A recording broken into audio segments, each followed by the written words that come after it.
प्रज्ञा को रील्स बनाने का बड़ा ही क्रेज है और वो दिन भर रील्स बनाती रहती है। खाते पीते घूमते फिरते घर में कॉलेज में रील्स बनाने के कारण प्रज्ञा पूरे कॉलेज में हाईलाइटेड है।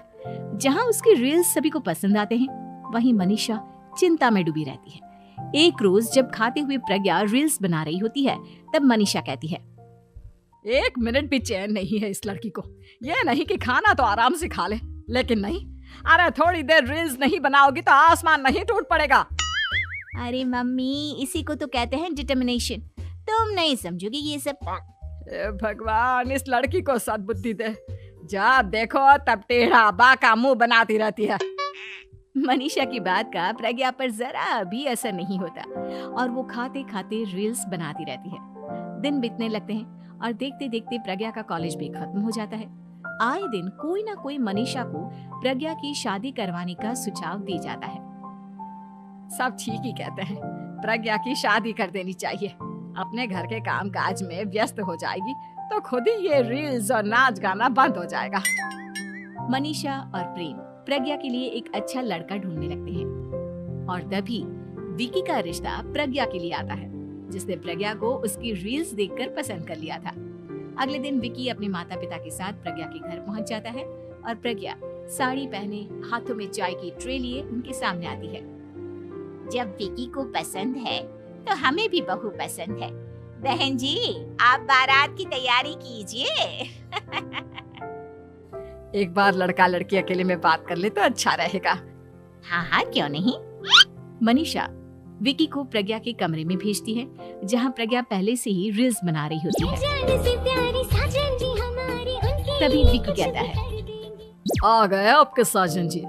हमारे साथ ये रील्स कंप्लीट करती तो और भी अच्छा रहता। अच्छा जी, अब आ ही गए हैं तो बना ही लेती हूँ आपके साथ। दोनों मिलकर रील्स बनाते हैं। जब वी मीट और तुरंत पोस्ट भी कर देते हैं। फिर विकी कहता है, जब आप साड़ी में चाय लेकर आए तब मुझे लगा कि कहीं मैं गलत घर में तो नहीं आ गया। अब सही है। दोनों की शादी पक्की हो जाती है और शादी के दिन भी प्रज्ञा रील्स बनाने से चूकती नहीं। यहाँ तक कि बारात के समय भी नाचते हुए रील्स बनाती है। सभी लोग प्रज्ञा की तारीफ के पुल बांध देते हैं और प्रज्ञा नाचती गाती अपने ससुराल चली जाती है। सब कुछ अच्छा चल रहा होता है। प्रज्ञा यहाँ भी दिन भर हर चीज की रील्स बनाती रहती है। लेकिन कुछ दिनों के बाद जब सुनीता कहती है, बहू, ये रील्स के साथ साथ कुछ काम भी कर लिया करो। वैसे तुझे और क्या क्या बनाना आता है? मम्मी जी, वैसे तो सब कहते हैं कि मैं सब कुछ अच्छा बनाती हूँ, लेकिन मुझे लगता है कि मैं मैगी अच्छा बना लेती हूँ। हाँ, कॉफी भी अच्छा बना लेती हूँ और मुंह तो सबसे अच्छा बना लेती हूँ। हैं? अच्छा अच्छा। सुनीता अपना माथा पकड़ लेती है और कहती है, बहू, कुछ खाना बनाना भी सीख लेती। मम्मी जी, मैं लंबी प्लानिंग कर रही हूँ। जल्दी ही मैं इतनी फेमस हो जाऊंगी कि मुझे पैसे मिलने लगेंगे। हम दोनों सास बहू राज करेंगे, राज नौकर काम करेंगे और लोगों की तो लाइन लगेगी हमसे मिलने के लिए। तेरा दिमाग खराब हो गया है क्या बहू? हंसी मजाक तक ठीक है, लेकिन इस तरह घर नहीं चलते। जितना जल्दी हो इस घर के तौर तरीकों को सीख लो। प्रज्ञा मुंह घुमाकर चली जाती है और तुरंत उसी वक्त एक रील बनाती है। ये देख सुनीता का गुस्सा 7वें आसमान पर चला जाता है और विक्की के घर आती ही सुनीता उसे सब कुछ बताती है। विक्की भी अब प्रज्ञा की इन हरकतों से परेशान हो जाता है। तुम टेंशन मत लो मम्मा, मैं देख लूंगा। विक्की कमरे में जाता है तो देखता है कि प्रज्ञा रील्स बना रही है।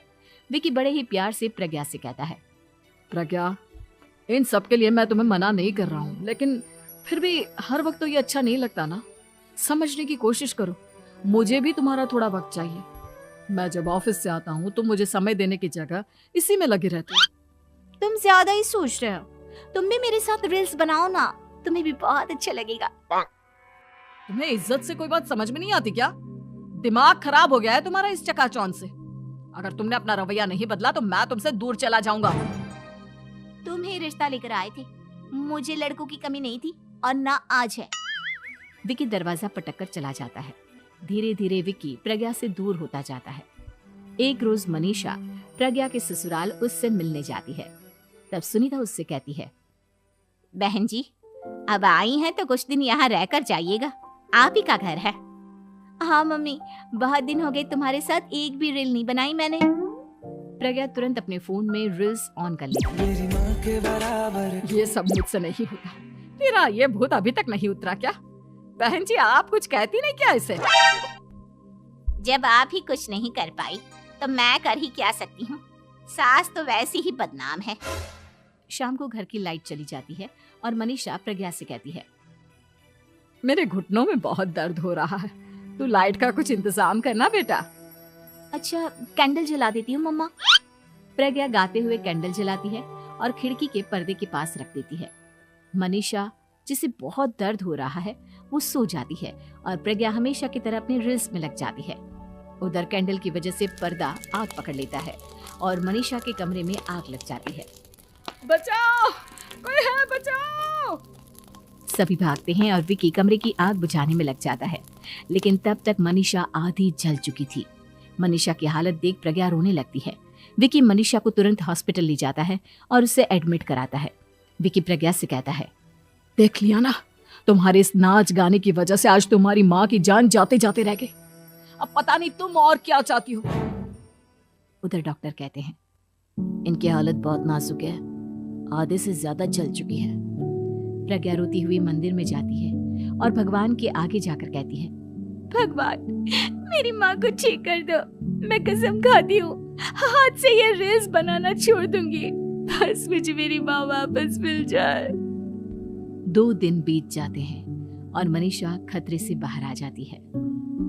पेशेंट अब ठीक है, आप लोग उनसे मिल सकते हो।